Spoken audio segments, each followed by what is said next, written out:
all that separates, whether of race, class, creed, or sex, is inhuman and must be overcome. She's here, she's royal, and she's shaking things up. Meghan Markle has now become very much part of the most famous family in the world. Being a part of this family and the platform that comes with that is an incredible responsibility that I take really seriously. But this strong and powerful woman is not stopping there.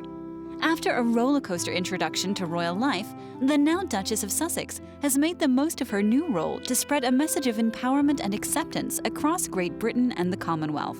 May I just say that while I'm here with my husband as a member of the royal family, I want you to know that for me, I am here with you as a mother, as a wife, as a woman of color, and as your sister.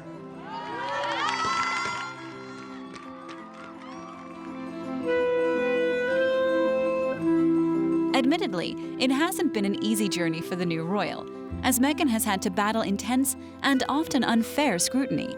And learning what to do and what not to do, what to say and what not to say, has sometimes left her in hot water. From the surprise engagement to the fairy tale wedding to starting a family and beyond, Duchess Meghan has been unstoppable. With Prince Harry by her side, the pair have endured their fair share of adoration and turmoil, but they keep calm and carry on. This is Meghan's incredible journey as she redefines everything it means to be a royal.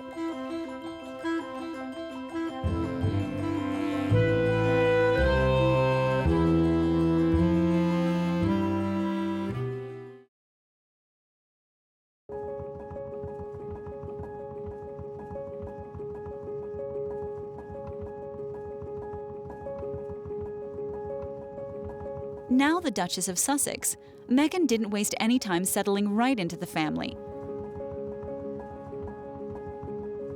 On July 10th, just 2 months after they tied the knot, Harry and Meghan appeared on the balcony of Buckingham Palace alongside Her Majesty the Queen and other members of the royal family.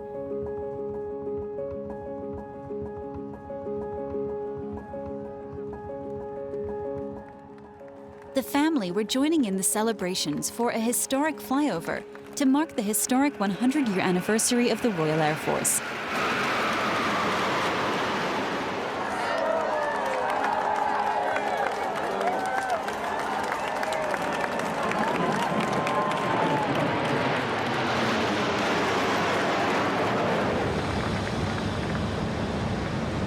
On July 13th, Duchess Meghan joined Duchess Kate in a joint appearance at the annual summer tennis event, Wimbledon. The royal ladies looked very happy together in their first public outing without their husbands. Turning out to support her close friend, Serena Williams, Meghan sported a stunning Ralph Lauren outfit for the special occasion. A royal schedule is a busy schedule, and Meghan was definitely finding that out fast. Later that month, she cheered on Prince Harry in a charity polo cup.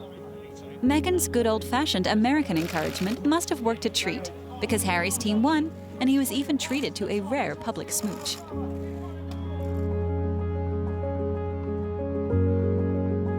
The couple attended a charity performance of the musical hit Hamilton in August. No doubt, Meghan felt right at home being back on the stage. One of the most important roles for a member of the royal family are the charities and causes they choose to support and the significant work they do for those causes. On June 14, 2017, England saw its worst post-war fire at Grenfell Tower. The avoidable tragedy cost 72 lives and devastated the lives of residents and the local community. Meghan Markle chose to show support to those affected and began to cook regularly with residents of the local Hub Community Kitchen.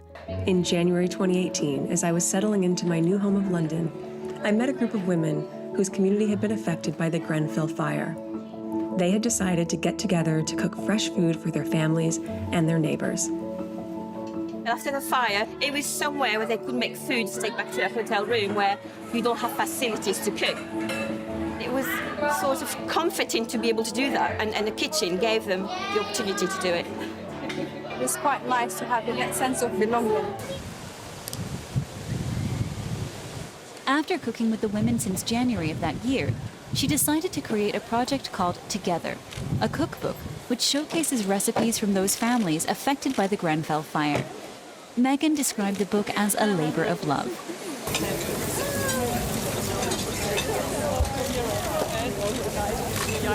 Thank you, everyone, so much for coming. Can you hear me all right? Yes, great. Thank you for coming for the launch of Together to celebrate this and the women of the Hub Community Kitchen.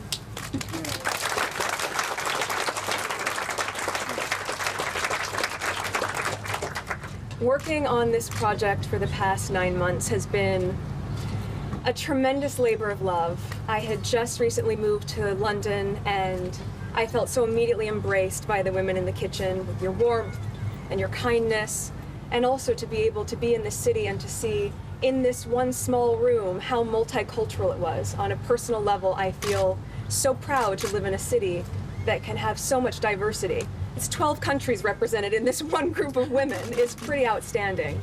I said in the foreword that this is more than a cookbook.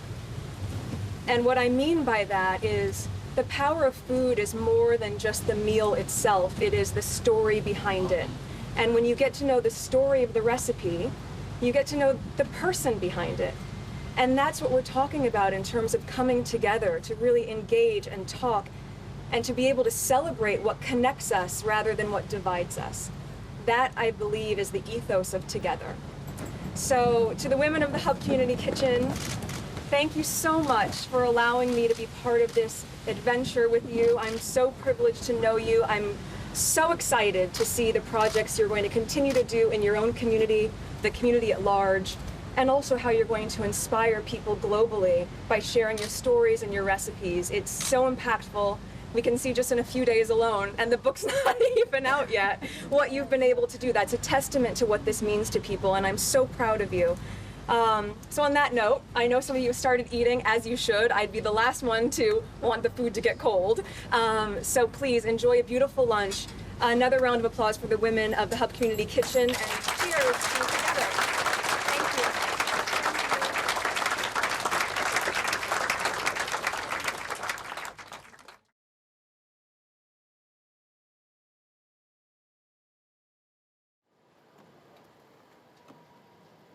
On September 25th, Meghan made her first official solo appearance, celebrating the opening of Oceania, an art exhibit featuring 500 years of historical works.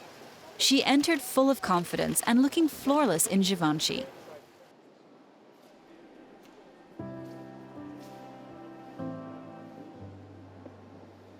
Continuing in a year of royal firsts, Harry and Meghan found themselves back at Windsor Castle for a wedding, but this time just as guests.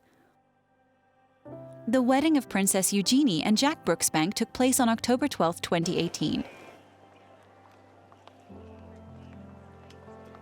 Not long after their wedding, in fact, their first official royal tour was that Meghan and Harry went off to Fiji, Tonga, and New Zealand together. It was like 16 days.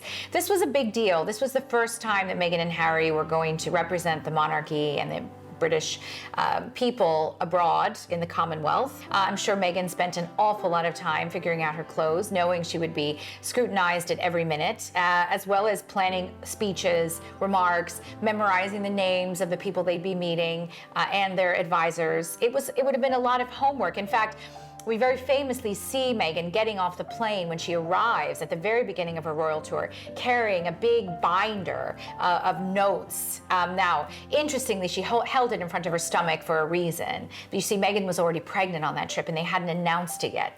But clutching her research and her notes in front of her enabled her to kind of hide the beginnings of her baby bump.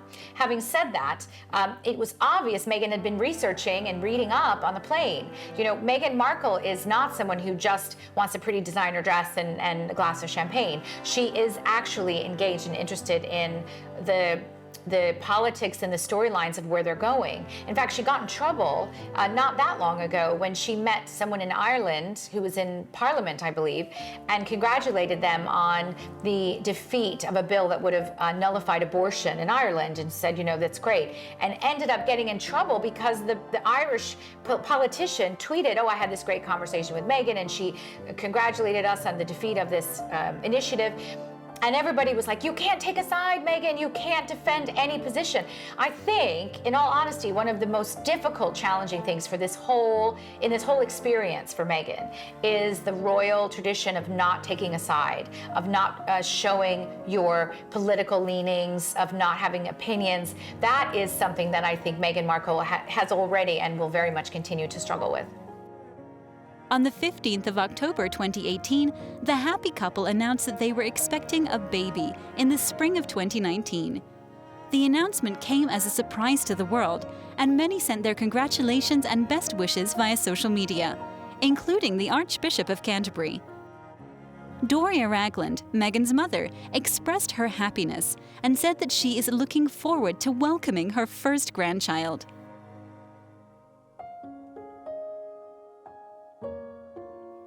Despite the news of a royal addition on the way, the Sussexes arrived in Sydney, Australia, to begin their 16-day trip that would take them across the outback and to Fiji, Tonga, and New Zealand. The couple were met by a huge media crowd that never seemed to leave their side. This was the first official royal tour, and the schedule was jam-packed with over 70-plus engagements. The couple followed in the footsteps of Prince Charles and Diana, Princess of Wales, whose first royal tour was also to Australia and New Zealand. Meghan seemed in her element, chatting with crowds, full of smiles and laughter.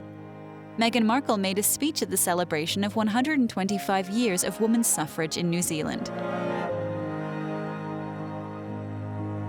It's my great pleasure and privilege to invite Her Royal Highness, the Duchess of Sussex, to speak.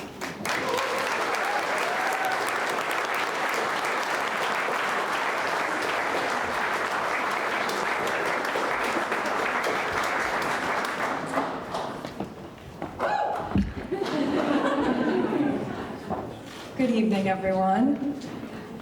Your Excellencies, Prime Minister, Mr. and Mrs. Bridges, honored guests, ladies and gentlemen, good evening. Tēnā katoa.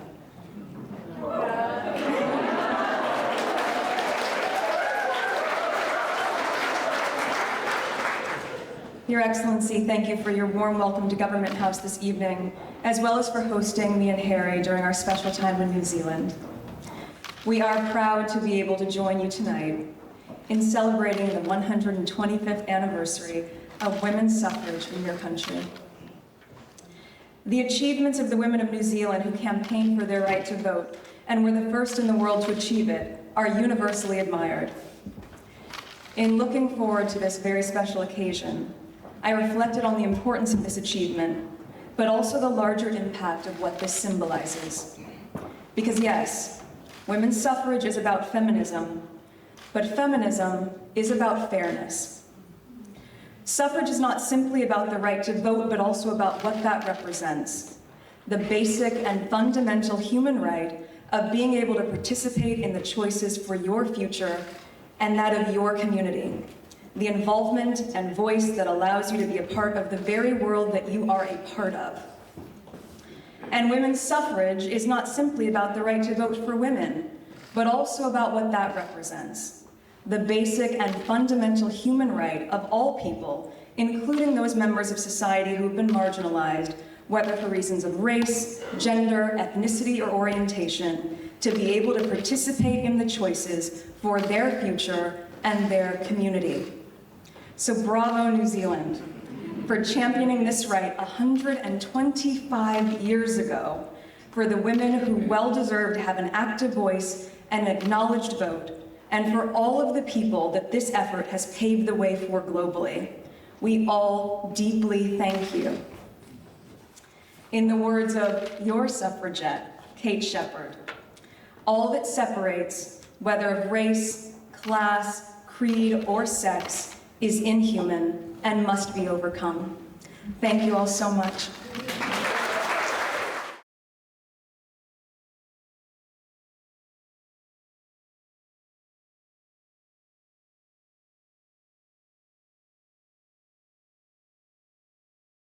After establishing herself as a figurehead on TV screens across the world, with the success of her role in the series Suits, when Harry met Meghan, things would begin to change.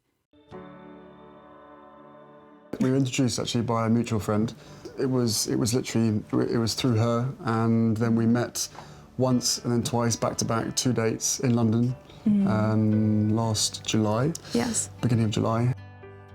Harry saw Meghan's photograph on Violet von Westenfeld's Instagram account because Violet does PR for Ralph Lauren, and Meghan was in this country, in England, doing some PR for Suits, and she was wearing Ralph Lauren. He saw the photograph and thought, wow, she's hot. And Violet said, well, you know, would you like to meet her? She's over here. So they met through a mutual friend who set them up really on a blind date, and they had their first date at Soho House in London in 2016. And then, of course, you know, with Meghan living and working at the time in Toronto in Canada, where she was filming Suits, and Harry being based in London, they realised they would have to really go out their way to make time for each other very quickly. So within a few weeks of that first date, they were on holiday together in Botswana. They were camping under the stars. I don't think it's camping in a way that you and I know it. It's probably a bit more luxurious than that. Prince Harry had dated a string, really, of beautiful English socialites. They tended to be blonde and willowy, very great backgrounds, you know, wealthy families, went to the right schools. However, what Meghan brought to the equation was a lot of humanitarian work that Harry's ex-girlfriends just couldn't even touch with a 10-foot pole. Meghan had actually worked for the UN. She'd gone on missions and trips to support women and children in the developing world. Meghan had been a global humanitarian long before she met Prince Harry. And I think as Harry was very close to stepping into his full role as a member of the royal family, the possibility of meeting someone who was equally passionate and engaged about changing the world and helping other people was extremely attractive to Harry. I think if you watch the engagement interview that Harry and Meghan did on BBC, and they talk about their first meeting and how they instantly connected, it's apparent that, yes, there was a mutual attraction, but it went far beyond the physical. Meghan and Harry were attracted to what each other believed in and what each other wanted to do in the world.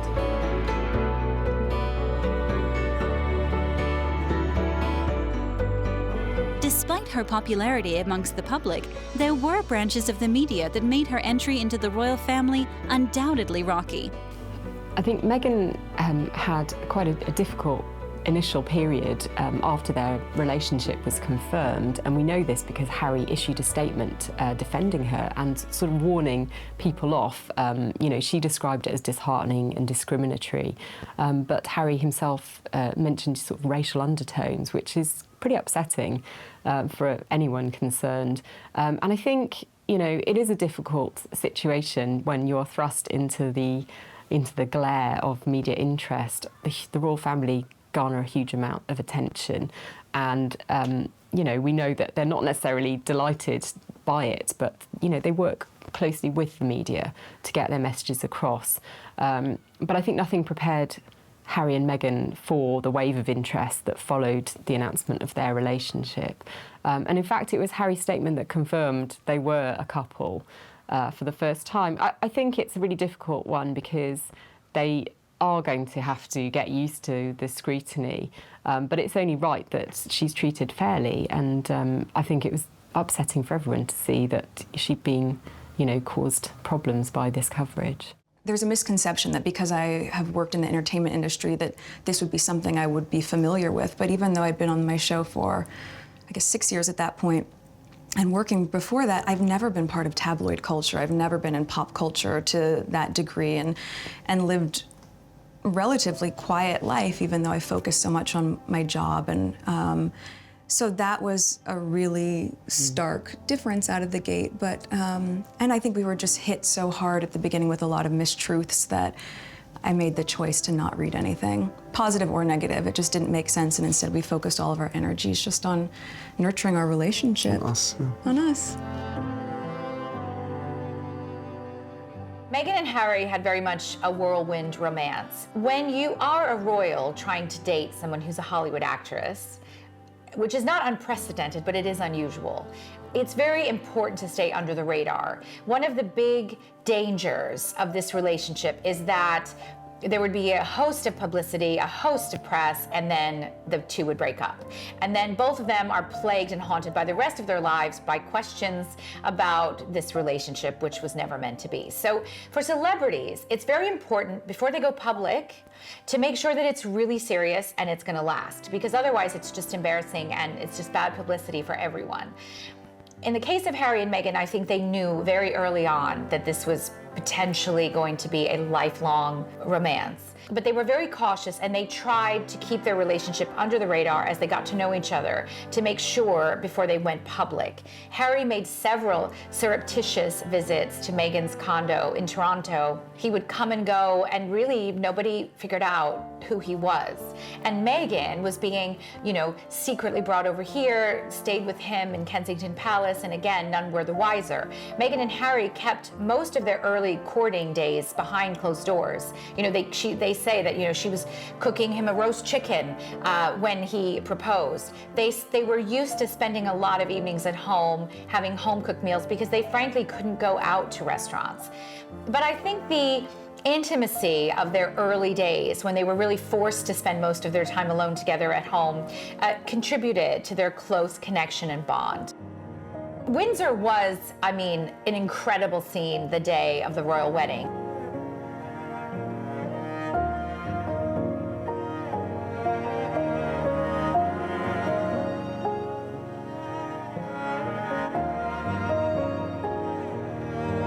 Everyone was excited. The crowds were enormous. As you came up that very famous park, it was mobbed. Both sides of where their carriage was going to go was thousands and thousands of people stood back to back, ready to cheer them on. The applause, the cheers as they drove through Windsor were deafening.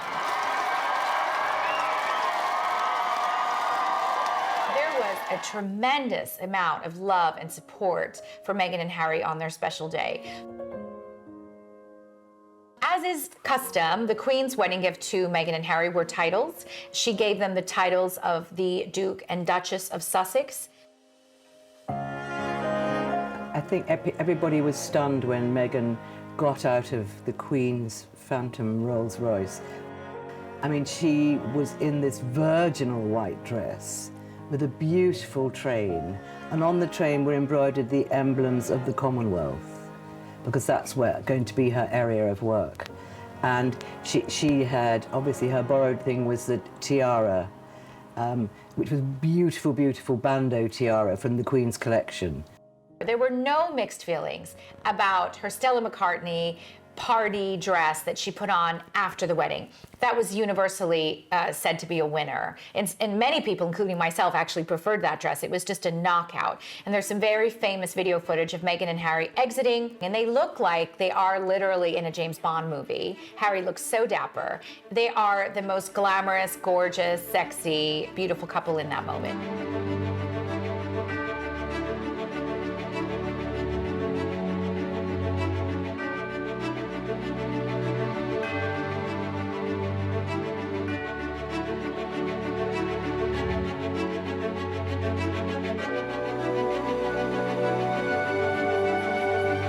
On May 6, 2019, Meghan and Harry became a mother and father. I'm very excited to announce that Meghan and myself had a baby boy early this morning, a very healthy boy. Mother and baby are doing incredibly well. It's been the most amazing experience I could ever possibly imagine. It's been widely reported that Harry was at Meghan's side throughout the birth. And of course, we saw the very charming, gushing interview he did just hours later when he said, he was so proud of his amazing wife. He just praised her to the skies. You could see they had body language experts reading Harry, and you could see the overwhelming joy and unabashed delight and just pure happiness that radiated out of him. I haven't been at many births. This is definitely my first birth, but it was amazing, absolutely incredible. And as I said, I'm so incredibly proud of my wife. And as every father and parent would ever say, you know, your baby is absolutely amazing, but this little thing is absolutely to die for. So I'm just over the moon. You know, the thing about Harry we all love is that there is no artifice. Who he is who he is. We see pure emotion coming off of him all the time, very much like Princess Diana. And when he was talking about the birth of his son, we could see that pure, amazing excitement and joy, and the love he has really for his wife. The new royal mom and dad have introduced their new son to the world, Archie Harrison Mountbatten Windsor.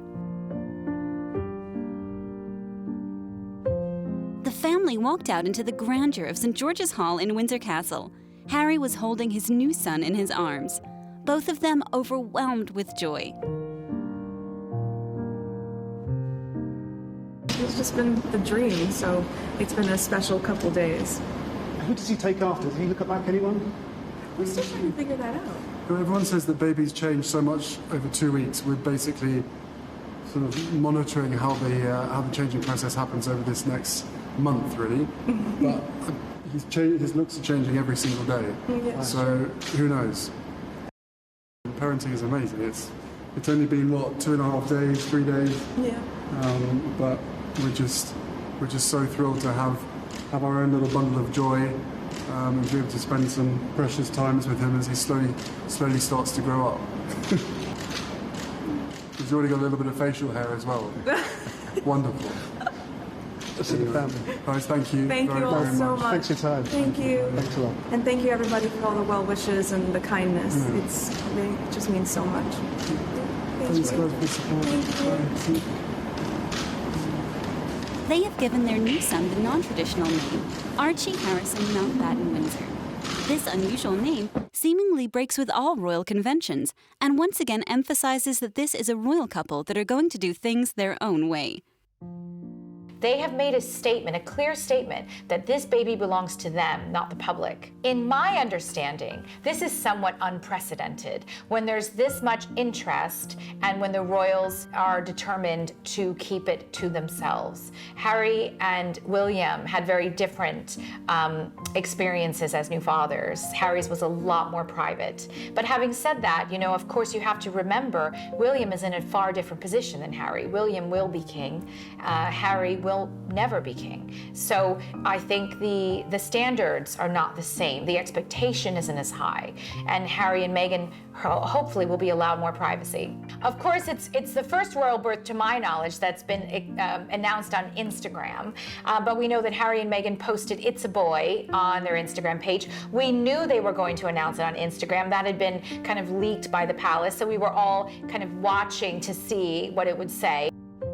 This little guy is 7th in line for the throne. He will almost definitely never be king, but that will free him up to have a lifestyle which is far more free of royal restriction and probably a lot more normal and happier, perhaps, than the poor Prince George, who's going to have the scrutiny of the world on him when he comes of age.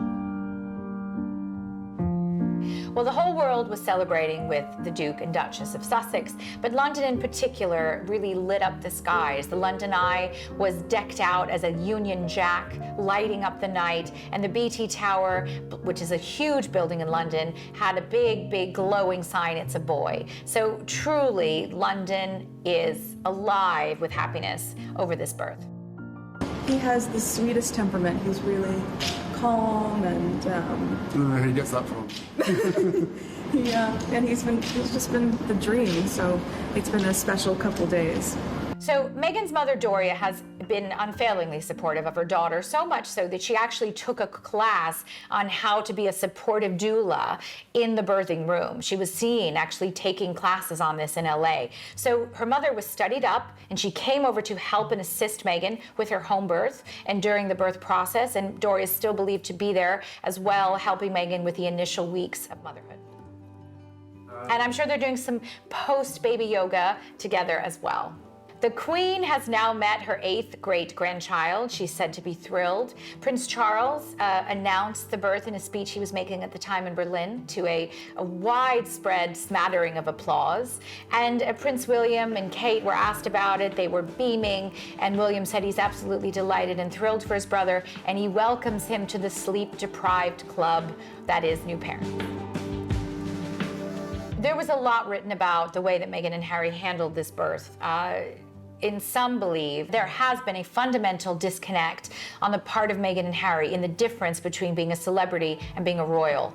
As a celebrity, you're entitled to privacy when it comes to things like this. I mean, of course, you have Beyonce with reporters camped out at the hospital, but as a celebrity, you don't owe the public anything when it comes to pictures of your newborn.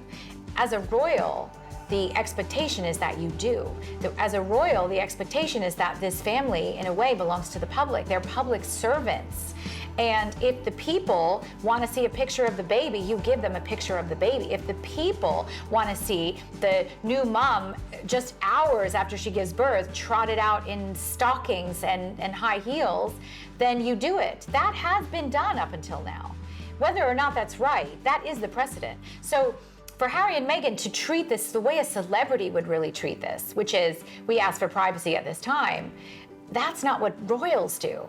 And the British press and some of the public have been upset because they want to feel like they're participants in this birth the way they have in other royal births. However, Meghan and Harry have drawn a clear line in the sand and said, no, we have boundaries and this is ours. And we're not letting you in to this special moment in the way that, say, William and Kate did.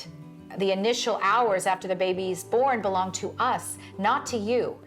That is the difference in the way celebrities and royals view these kinds of things, and that has been a sticking point for some people in the British press.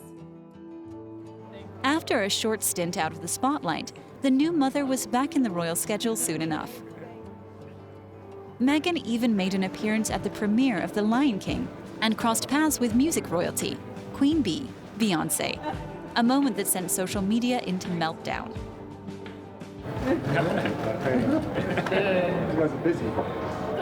On September 12, 2018, the Duchess of Sussex launched a new SmartWorks capsule collection in London on the rooftop of Oxford Street's John Lewis department store. When I first moved to the UK, it was incredibly important to me personally to be able to connect with people on the ground doing really important work. And one of the places that I went to very early on was SmartWorks. Now, funny enough, and purely by coincidence, it was just a year ago at this same time that I was working on a project in Grenfell with this woman at a community center called Almanar, and that's when we put together the Together cookbook. So though this is a year later, and obviously this is fashion, not food, at its core, these are very similar projects because they're about women who are empowering each other, me being able to have the opportunity to meet them, get to know them, learn from them, and then say, what can I do in some small way? How can I try to help you amplify this? How can we make this even better, greater, and more impactful for the women that you're trying to help? So on my visits to SmartWorks, one of the times that I went, I realized there was a little bit of a challenge in terms of styling for the women because we had a lot of donations, but not necessarily the things that women needed to have. I said, okay, well, let's try to work with what we have and make the best of it. And then the next time I went, you'll remember this, there was a rack of about 40 or 50 lilac-colored blazers. Now, don't get me wrong. It's a great blazer, and I'm sure for someone, it's exactly what she wants to be wearing.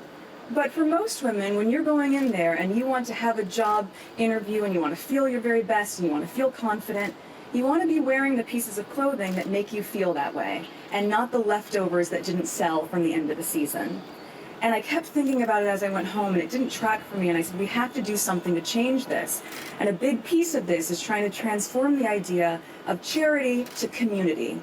And the way that we do that, I think, as people, is when we go into our closet as a woman and you say, I'm going to make a donation, you don't go through your closet and just toss in a box whatever you don't care about anymore.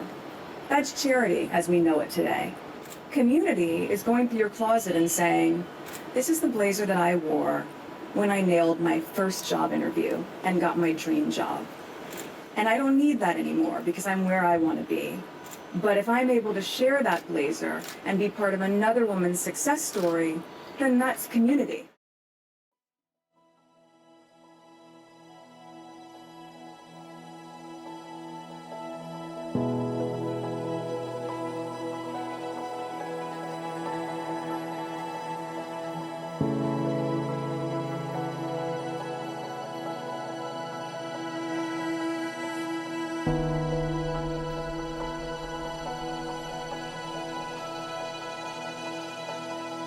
On September 23, 2019, Harry and Meghan set out on another royal tour, this time as a family with their new baby boy Archie.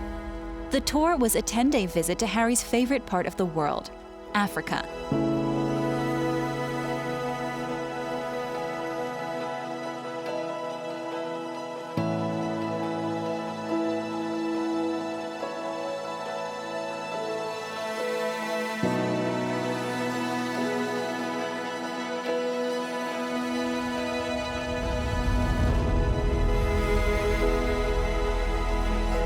They began their visit in Cape Town's Nyanga Township, where they saw a workshop that supports children and empowers young girls.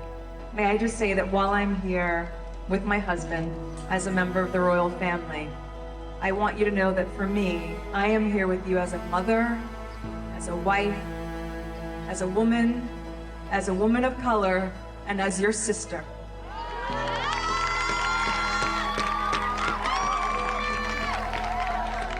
I am here with you and I am here for you, and I thank you so much for showing my husband and I the spirit of Ubuntu. And I look forward to our time over the next few days together. Thank you so much for having us.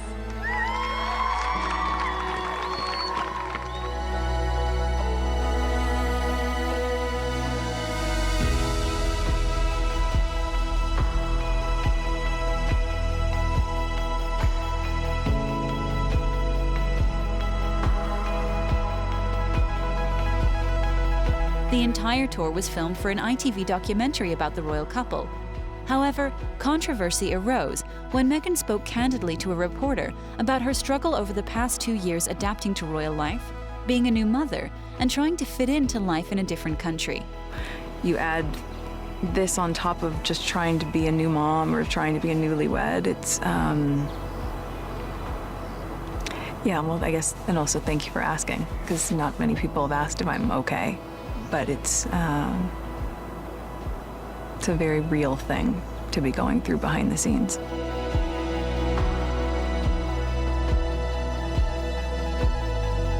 Mental health has been an issue both Prince Harry and his brother and sister-in-law, Prince William and Kate, have championed for a while. Their Heads Together campaign was an enormous success in highlighting the importance of speaking openly and about your emotional struggles, no matter who you are. So from students to politicians, from apartheid campaigners from the 1950s to teenagers on a beach, from the mothers with HIV providing health care to their community, and to the entrepreneurs who are driving the businesses of the future. They all showed me a power and a solidarity that in this moment, in this time, all women and all people can take strength and inspiration from. Because these amazing African women have discovered self-belief and found their worth. And at our visit earlier this morning, I was struck by a small sign that was posted on the wall for the female entrepreneurs. And it said, "Visualize your highest self and show up as her." This is the spirit of the women and girls I have met on this trip.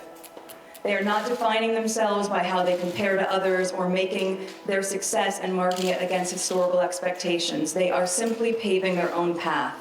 They have their own voice, and they are being listened to.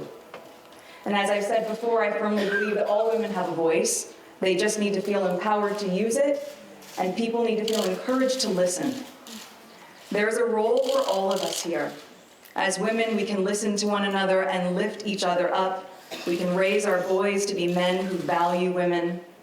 And for men and boys, you can lead by example and not let your mothers, your daughters, your sisters, wives, or girlfriends ever feel that they are lesser than you.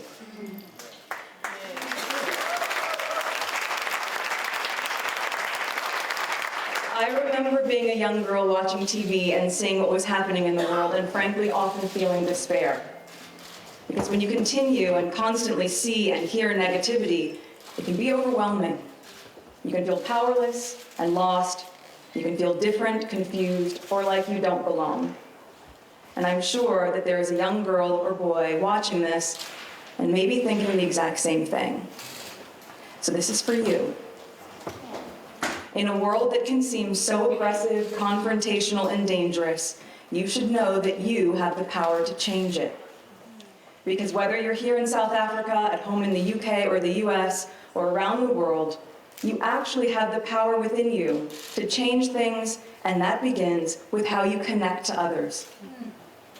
I have learned from the people I've met here that whether it's about society's expectations of masculinity or femininity, or how we divide ourselves by race, or faith, or class, or status, everyone has value, and everyone deserves to be heard and respected. And if you live your life in that way, your generation will start to value each other in ways the rest of us have not yet been able to do so. It's now the penultimate day of the tour. It is. From your point of view, how's it gone? And do you think that you as a woman of colour can bring something new and interesting to the way the royal family engages with people in countries such as South Africa? Well, the Commonwealth is a very diverse place, right, with 53 countries, and so being a part of this family and the platform that comes with that is an incredible responsibility that I take really seriously. Being able to be in Africa and South Africa, it's my first time being in this country, has been really powerful, and you know, Harry has continued on in a couple other countries. We're reuniting today, which I can't wait for. I miss him so much. No, I think for us it's just been a really special trip because you get to see when you're focusing on the causes that are really important to us. You can see that the impact is good and it feels meaningful. Talking about how's it been for you as a family? You've had 4-month-old Archie here. Yes, how's 5 it months been now. having Archie with you and also being separated from Harry all this time? Oh my goodness, well, we're doing well. I think the schedule, they've been very kind to me because everything's based around Archie's feed times. So it's a full plate, but we're making it work. It's worth it. So thank you. Excellent, thank you. Nice to talk to you. Thank you all so much. As my husband said so eloquently, you really have been such an inspiration for us. And being here today, from every level of what we've seen, there's such a holistic approach to how you have energized and mobilized each other to be part of a bigger change. And on a personal note, seeing the work that's being done at Blossom is incredible. I had worked with an organization very similar several years ago in India called Minna Mahila, and being able to see you are creating the product that is needed within the community, you be able to become the provider for everything about the economy and what you need as opposed to getting it externally. You are feeding yourselves through that work, and on top of which, being able to enable these women to have the power to then own the company is amazing. But that's what's amazing, and that's what's needed, because there's so much talent here, there's so much ingenuity here, and there's so much promise here. So given the level of support and the resources that you need, the potential is astronomical, and you can see that there. And I think for you women, I'm so proud of you in the business that you're creating, and also being able to now control your own purse strings, because when you have that level of independence, my goodness, you can do anything. So thank you for giving us the opportunity to meet with all of you, to be able to feel inspired, and for welcoming us so warmly, strongly, beautifully into your country. We've loved it. Thank you.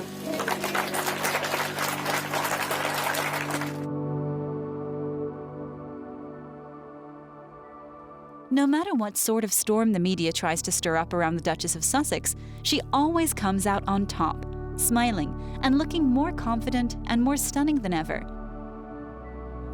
In November 2019, a list named Meghan Markle the most powerful dresser of the year. And for Christmas that year, Harry, Meghan and baby Archie spent the day with new grandmother, Doria Ragland, as a family.